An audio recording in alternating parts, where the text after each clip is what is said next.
Superintendent, the 7-year-old boy who was killed, you say the system failed him. How so? How did it fail him? In this case, the intended target was the victim's father.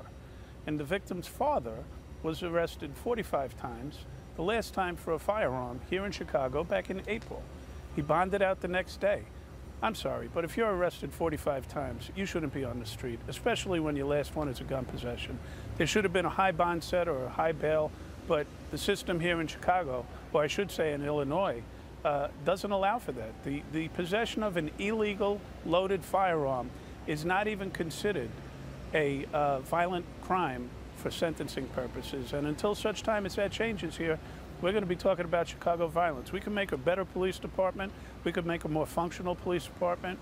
We take more guns off the street than any city in the country every single year, 7 to 1 compared to New York City. And I mean, I worked in New York for 25 years, as you know, and I know those officers. These are great officers here. They're not 7 times better than the New York City Police Department. This young boy who got killed, his father, who, as you say, was supposedly the intended target, is not cooperating with the investigation into the murder of his own son. Is that still the case? Yeah, that's still the case.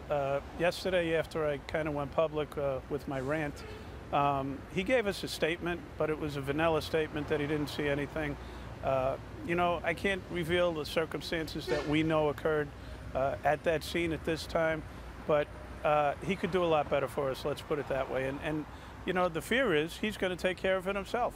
So while we're being held accountable for violence here in the city, and I accept our accountability as a cog in the wheel, there's a much bigger picture here. If he wasn't on the street, the shooting doesn't occur. Now that he is on the street, I'm worried that the next shooting's going to occur as retaliation. Right, and in retaliating, who knows who gets killed in the crossfire of that. I mean, I gotta say, I know there's this whole code of not being a snitch, but it used to be that a snitch was somebody who would talk to the police in order to get a lesser sentence or turn on somebody. This is just being a decent human being, being a decent citizen, and saying what you saw, especially when it's your own child has been killed. I gotta say, I just find it incredible. Yeah, and you hit it on the head, Anderson. There's a difference between being a co-conspirator and being a witness. And, you know, that's the difference between, yeah, that's exactly it. It's incredible. I mean, hopefully somebody who saw something will come forward, because I mean, if people don't report crimes, if people don't admit what they saw and tell the police, things don't get solved. I mean, that contributes. That is part of the problem. Yeah, it is part of the problem. And in this case, we've got some really good leads at this point, but you know, it's, as you said, it's just incredible that we're not getting cooperation from the individual who we know can probably put this thing over the top very easily. To the parents in the neighborhoods where kids and teenagers over the weekend were killed, parents who have genuine concerns about the safety of their kids, what's your message to them? I mean, can you really tell them that they are safe?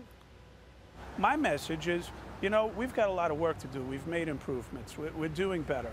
But at the end of the day, if we're going to fix gun violence in the city of Chicago, it revolves around the entire system getting involved, starting with having legislation that makes sense, that puts a sanction that's swift and certain as far as gun possession goes. Well,